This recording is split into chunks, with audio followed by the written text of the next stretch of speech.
best and worst YouTube video you saw this year, and best and worst online creator of 2020. Great. Thanks, Ben. We might sort of dance around the negative aspect of this, but let's start with YouTube video. What was the best YouTube video you saw in 2020? That's really tough because there's a whole bunch of good, fun ones. But I think more recently, and you brought this to my attention, I just find it so funny and ironic. And I guess that's what I like, is that video game Donkey, the guy that you watch that Ben's a fan of.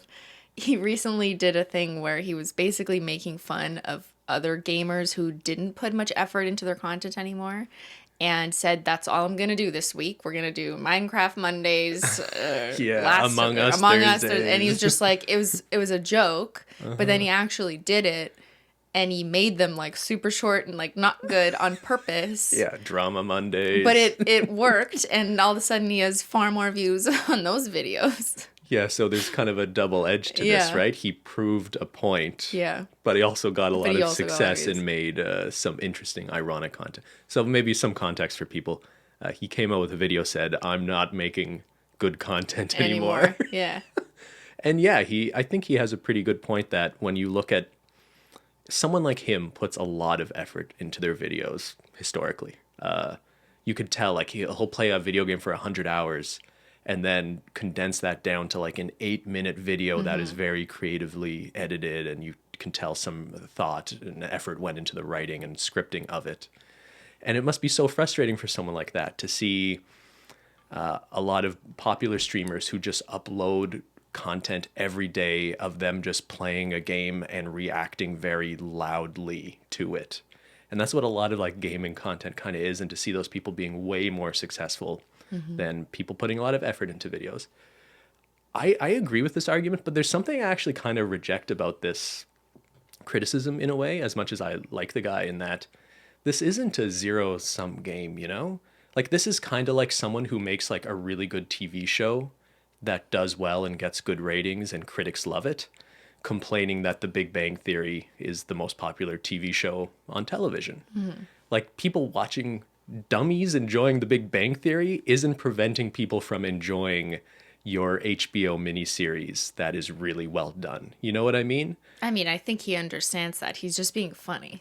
Yeah, no, I get it. I didn't think it was that deep. I think some people have this attitude like, oh, YouTube's only supporting these like corporate creators now and things like that, when really, like, you can make your good content whatever you subjectively think good is, and there's still a place for that. And a guy like Donkey has probably done, unless his content's demonetized way more than I'm aware, he's probably done very well for himself. Yeah, he's on not YouTube, saying right? he hasn't done well, but he turned this into a joke, and I just thought it was really funny because I really appreciate parody.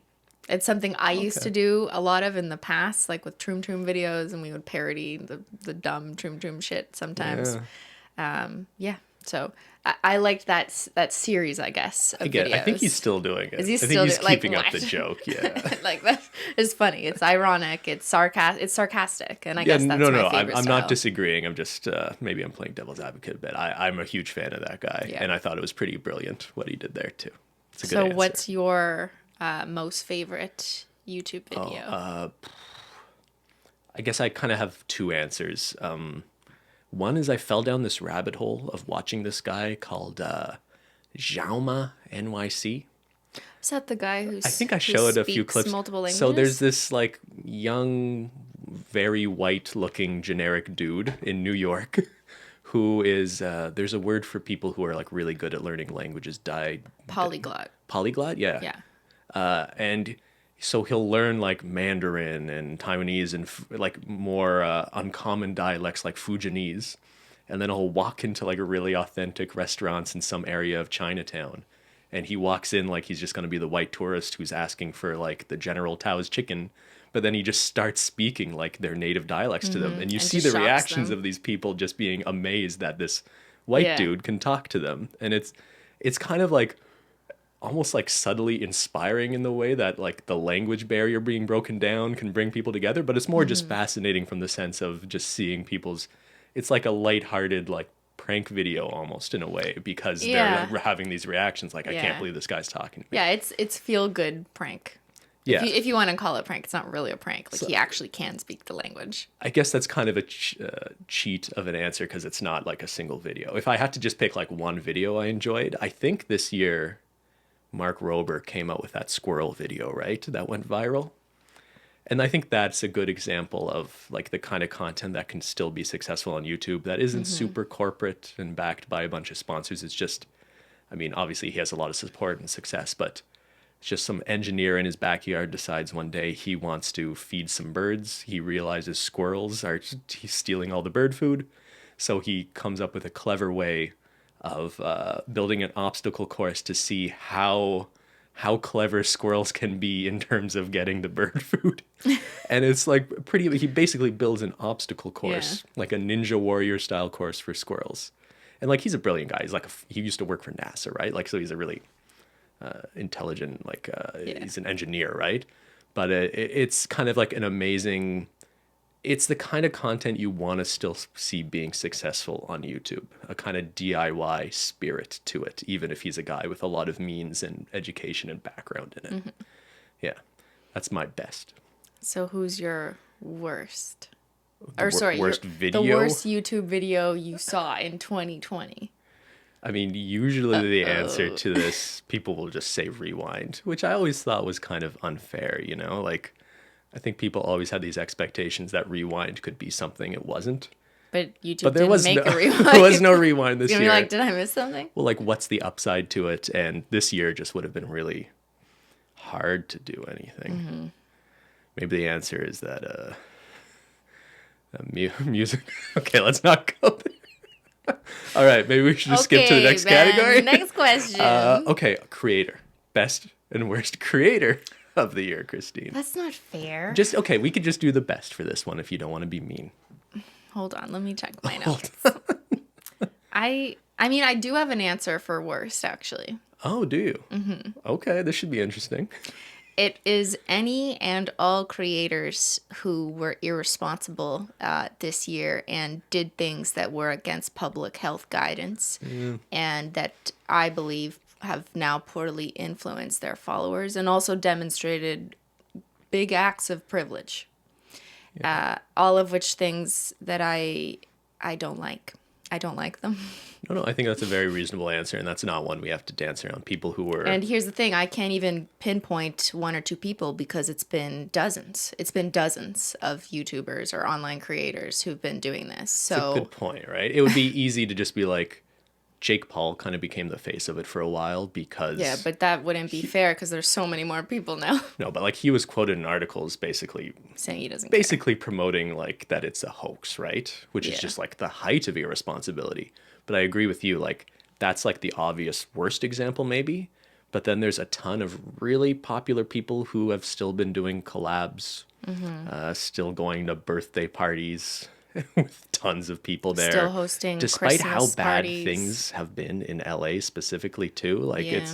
it's really gross. There's been a lot of hypocrisy too. Like people tweeting like, be safe, be responsible, just because, you know, that's the thing you should do as a responsible creator, but then also demonstrating behavior that is the opposite of what they said. So when I see that, I am rolling my eyes behind the scenes, but I'm just not really saying anything because it's not about calling out one individual. There's just too many.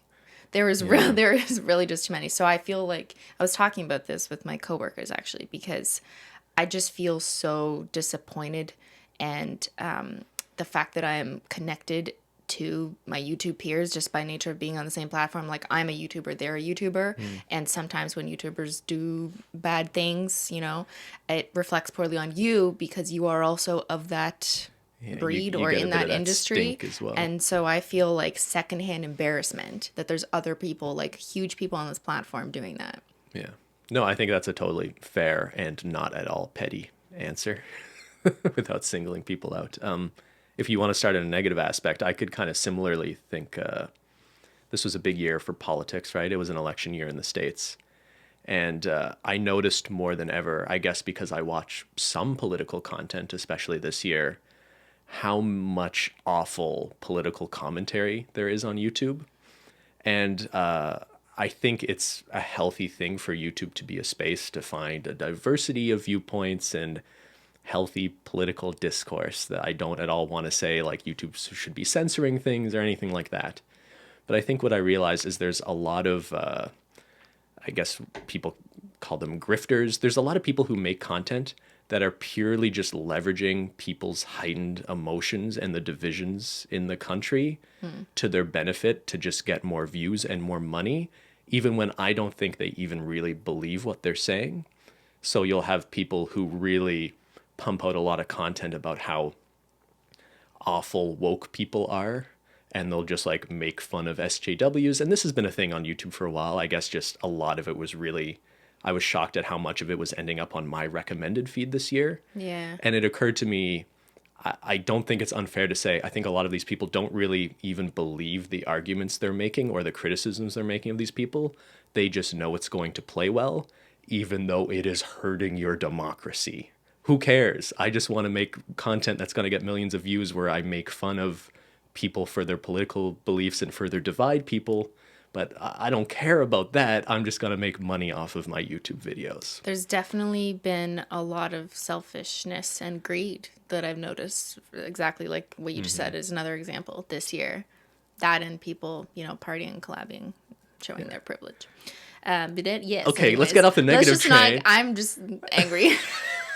All right, let's flip things upside down. Who are some of the best creators? If there's only one person, maybe just someone you could give a shout out to who you've enjoyed their content this year. I mean, there's so many people. I don't want to just say one person because then it's it's like you forget about this person. You go first.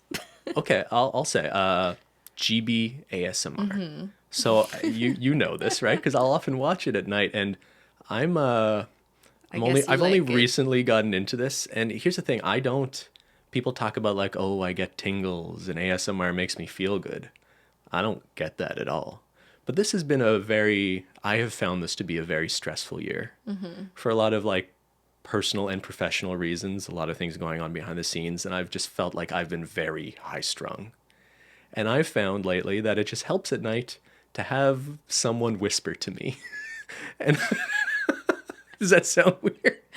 It's just calming to just like turn something on of someone just sort of gently, and like some of the content is really bizarre with all due respect to GB and people like she's like telling me I'm an elf with big ears, and like there's all these like role playing things, and she's like, oh, you got big ears, the inspector's coming to look at your ears, and I'm like, I don't even, it's too much wax. There's some and it doesn't really matter what she's saying. I just like the sort of vibes and the atmosphere. It just helps me relax. That's how I feel about my galaxy light.